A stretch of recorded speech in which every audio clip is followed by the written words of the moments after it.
8:37, time to check in with Kat Neville from Feast Magazine. Feast Multimedia. Feastcom. I like that. Yeah. Feastcom. Sponsored by Jimmy's on the Park, 706 DeMont in Clayton. Call them at 725-8585 or their website, jimmyscafe.com. Jimmy's is open Christmas Eve, 5 to 9. Great place to go for Christmas Eve. They also have the Oliver Johnson performing on New Year's Eve starting at 8:30. Make your reservations now. Jimmy's on the Park. Proud sponsor of Kat Neville. Good morning, Kat. Good morning. We'll start with your restaurants or your restaurants. What do you got for us? It's my restaurants. Yes. So the first one, I have a friend, Arlene, who is one of the co-owners of Robust. And I just was trolling the internets a couple of weeks ago, and she had posted something about going to this place in Edwardsville called Oriental Spoon, which I had never heard of and never been to. It's been around for years, but I'd never heard of it. Mm-hmm. And she posted all this really interesting food, like Korean specialties and stuff like this that I had never really seen on menus at other places. So of course, I had to go. So it is at 229 Harvard Drive in Edwardsville, and it's in a strip mall. So it's actually near the new Sugos that's over there in Edwardsville. So it's in that same area, but it's a very, very small, very casual place, and it maybe seats 20 people, and you can see kind of the kitchen is open at the back, but the food is really terrific. It's inexpensive, and it's like fresh and fast. And one of the things on the menu that is completely unique is what is called a gim roll, and it is glass noodles, and we've talked about glass noodles before, but it's made with like a potato starch, so the noodles themselves really are transparent, essentially. So glass noodles that are seasoned are rolled inside of seaweed, and then it's deep fried, and it's served with this great kind of soy dipping sauce. Mm-hmm. And the texture is really, really interesting because the exterior is that kind of crunchy, hot, and then you've got like the real crispness of the seaweed, and then the noodles themselves are soft and really nicely seasoned. It's a really cool dish. I've never seen anything like it. I think soy sauce should be on like every dish. Soy sauce doesn't get the credit. Every dish? Soy sauce does not get the credit it deserves. I love soy sauce. Soy is wonderful. Absolutely. Right? Soy sauce is great. Mm-hmm. I also love these little special places you find for us. Oriental Spoon. Yes. You'd never hear about it. You'd never know it. It sounds like it's a mom and pop shop. It totally is. And when I kind of asked our server, so what is the seasoning here? There's like, well, it's the family's special recipe, so I can't tell you. But they have all different kinds of stuff. They have the different bops, which are it's Korean dishes with rice. And so like the Korean curry bop is rice with a Korean yellow curry sauce, a bunch of different diced cooked pork and veggies. The Korean food is a really interesting cuisine that has elements of Japanese cuisine to it. It has elements of other kind of Asian cuisines kind of all mixed in. It uses a lot of sugar and black pepper. So it's not as spicy as some other Asian cuisines, but it's just really kind of deeply flavored. It's lovely. I have not had any of the noodle soups, but they do have ramen, a Korean-style ramen on the menu, and that's something that I am excited to go back and try.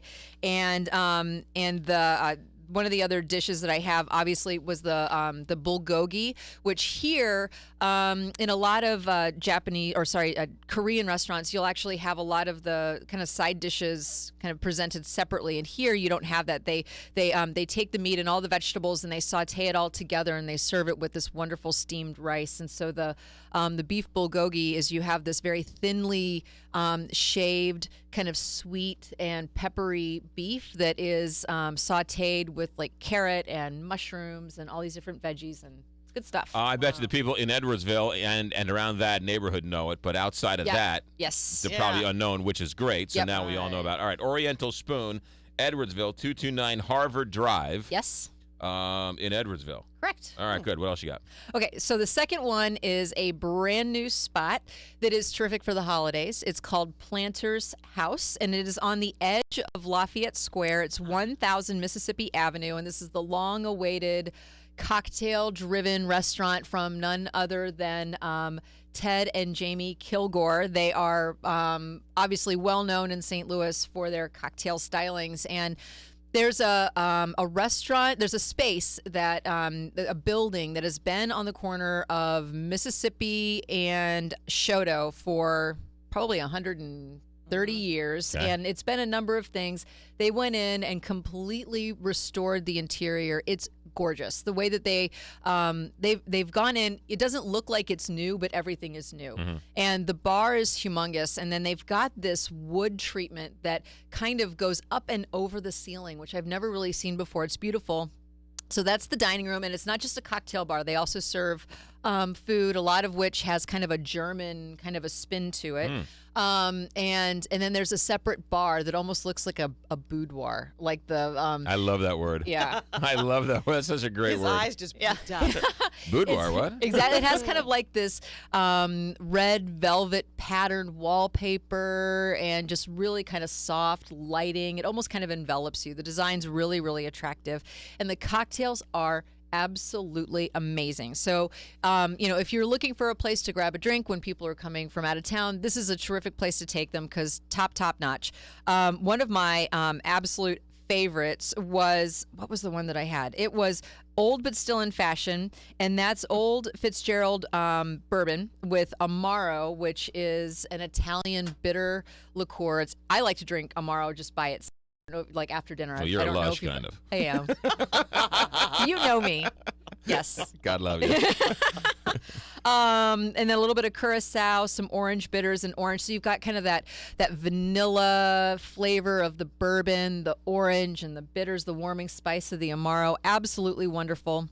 So they have all these wonderful house cocktails. They're also doing large format cocktails. So if you do have that group, large format means kind of like you get a big punch bowl. Right. So they have a bunch of those. And then obviously kind of house favorites like little, not little, but the classic cocktails that you kind of see that you're already familiar with. For example, like a Pink Lady, which is a great story. My dad was a bartender when he was like 18 down in Florida, and his mother, my grandma, had an interesting sense of humor. She went in and he had no idea what he was doing. She asked for a Pink Lady, which is this classic cocktail that includes like egg white and grenadine and all this kind of stuff. He didn't know what at all. So he just poured her a beer. Here you yeah, go. essentially. But she went in with all of her friends and she was like, "Ray, I'd really like a Pink Lady," and made him look like a total fool. But and he loves to tell that story.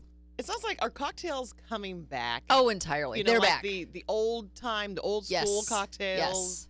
You know, with bourbon and all that stuff. Yeah. It sounds Well, like they're really you making go a out comeback. for a couple of cocktails, and it's sort of, instead of getting a glass of wine or a beer, you go Right. and you have a couple of foofy ones. And here's the thing is foofy. Well, you know what I mean. But here's the thing is that they're quality cocktails, where maybe 15 years ago you were Yeah. getting just like rail gin with Right. like, I'll have a gin and tonic, and people didn't think about crafting them in a way where they were well made. It was more just kind of a vehicle Right. to having drinks or Right. something. Yeah. Kind of like almost exactly the way that people are, fully considering the ingredients and the techniques of how they're cooking food, even if you're getting a burger or a hot dog. Right.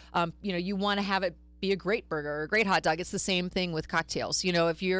If you're looking for a cocktail, why would you settle for something that doesn't Right. taste as good as it possibly could, isn't made with high quality ingredients? And so people are having a ton of fun with them and making tinctures on their own and making house syrups and all that kind of great Yeah. stuff. I actually took some locally made vodka a couple of weeks ago during one of my cooking demos for Feast TV. I had this leftover vanilla bean, so because we scraped out the beans to make a glaze or whatever for the donuts, that's part of the current thing. So I had this bean left over. I didn't want to waste it. Sure. So I put it in a jar with some Pinckney Vend vodka, a bunch of star anise and cloves and cinnamon and red pepper flakes, and let it sit for about 6 weeks, a month or something like that. And I told you guys I candied that ginger. Yes. So I made a cocktail with my infused vodka and my ginger syrup, and it was delicious. Okay, And so she it- woke up 2 days later. What did Right. you say? Exactly. What did you say? You called it what did you call homemade? What did you say? Homemade vodka? What did you say? No, it's like an infused vodka. So that's what a lot yeah, of bars. but your phrase was a locally. What did you say? Homemade. It was a locally made vodka, so it's made by Yeah. Pinckney Vend. Yeah, made by bootleggers. No, She's a hardly. gin runner, is what she is. Locally made vodka, otherwise There's known as a still in my backyard. That's one of the things that I'm really excited to see is that there is the rise of locally made spirits, and so when we can talk about this when I get Yeah. back from my trip, but Sure. there's a bunch of companies that are doing vodka and Right. rum and gin and whiskey and even like white whiskey, which is also known as moonshine, all this kind of stuff. I mean, it's That's what I was thinking. Yep. Moonshine. So there's Yeah. people that In a aren't just can. making great Yeah. cocktails in town. There are people that are making the raw ingredients that build those cocktails. It's fun. There's a lot of fun stuff going on. Planter's House, brand new, 1000 Mississippi. Sounds like the hot spot, the new hot spot to Oh check yeah, out. I definitely. heard it is great. High And- glass with it. And then Oriental Spoon in Edwardsville. Korean, is it Korean? Would you call it Korean? Would you It call is it Asian? definitely Korean, Korean, but it all has other stuff too. But yeah, it's Okay. definitely Korean. 229 Harvard. All right, FeastCom, what's going on with the multimedia world? FeastCom. Well, I will be out of town for the next 2 Wednesdays All because right. I'm flying down to Florida, and then I'm going to be spending New Year's Eve in New York. But when I get back, then it's full speed ahead into January, and January is the month that houses my very favorite event of the entire year, and that is the Food and Wine Experience, which benefits the Repertory Theater of St. Louis. And it is put on in conjunction with Schnucks, and it is probably 5,000 people come to this event every year. It's a ticketed event, and it is a huge wine tasting extravaganza. And if you have any interest in tasting or buying wine, this is the place to go because you can buy wine by the case at just above wholesale prices, and all of the money, all the proceeds go to benefit the Rep, which obviously is a cultural treasure in St. Louis. And what's great is you can pretend to, your friends will think you're like a wine connoisseur if you buy like a case If you of wine. or swirl something. your wine correctly, no one will question you. Right. Yeah. Sniff and swirl. There you go. That's the key. All right, feaststl.com. Yes. Feast newsstands everywhere. Feast TV on Channel 9. Create throughout the month and on Sundays right before the trilogy of This Old House, Ask This Old House. And Yes. And the next episode will be on February the 1st. February the 1st. Kat Neville, Sorry. also let me say this, that you January. January. January Sorry. 1st. Yeah.